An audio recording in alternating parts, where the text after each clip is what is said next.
Hello बच्चों, let's see the question. The question is, यहाँ पे हमें डायरेक्शन दे रखा है कि in the following questions statement of assertion is followed by statement of reason, mark the correct choice. तो यहाँ पे हमें जो असर्शन दे रखा है उसका स्टेटमेंट दे रखा है and it is followed by a reason. तो यहाँ पे हमें जो करेक्ट चॉइस है उसको सिलेक्ट करना है। Option A is if both assertion and reason are true and reason is the correct explanation of assertion. Option B is if both assertion and reason are true, but reason is not the correct explanation of assertion.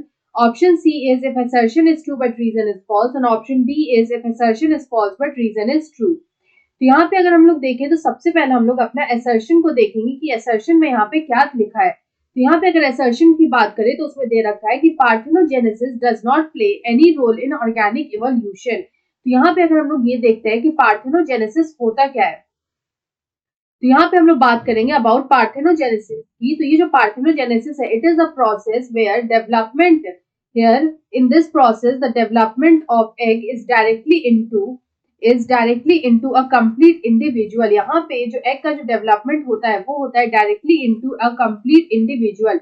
एक complete individual में जो है उसका development हो जाता है without any fertilisation. यहाँ पे किसी भी तरह का फर्टिलाइजेशन नहीं होता है। देयर इज नो फर्टिलाइजेशन और फ्यूजन ऑफ गैमेट्स। यहाँ पे किसी भी तरह का फर्टिलाइजेशन और फ्यूजन ऑफ गैमेट्स नहीं होता है। इस तरह के हम लोग प्रोसेस को बोलते हैं पार्थेनोजेनेसिस। ये पार्थेनोजेनेसिस होता किसमें है, अगर हम लोग एग्जाम्पल के लिए देखें तो ये होता है इन सम इनवर्टिब्रेट्स। ये होता है कुछ इनवर्टिब्रेट्स में, in some invertebrates and among vertebrates. Among vertebrates ये हमें कुछ बर्ड्स में भी देखने को मिलता है। ये हमें कुछ बर्ड्स में भी पार्थेनोजेनेसिस जो है वो देखने को मिलता है। यहाँ पे अगर हम लोग पार्थेनोजेनेसिस की बात करें तो ये जो पार्थेनोजेनेसिस है, it eliminates variation in a population.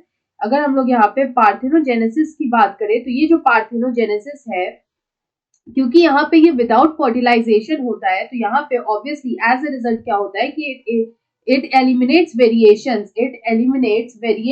in a population।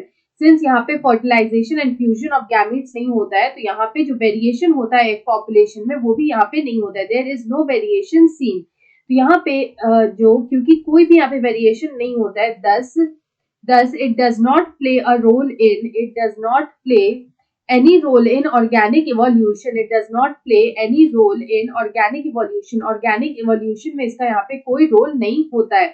तो हमारा जो असर्शन है वो हम देख सकते हैं वो यहाँ पे ट्रू है। अगर हम लोग यहाँ पे रीजन की बात करें तो रीजन में हमें यहाँ पे क्या दे रखा है, तो रीजन में दिया है कि in parthenogenesis unfertilised egg develop into new organism without fertilisation. तो ये भी यहाँ पे ट्रू है। अभी हम लोग यहाँ पे अबव स्टेटमेंट में हम लोग देखे थे यहाँ पे कि यहाँ पे जो पार्थेनोजेनेसिस है वो यहाँ पे एग जो होता है उसका डायरेक्टली डेवलपमेंट होता है into complete individual without fertilisation. तो यहाँ पे जो असर्शन है वो भी ट्रू है and reason is the correct explanation of assertion also.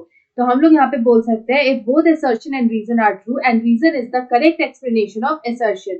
So option A is the right answer. I hope you understood it well. Best of luck.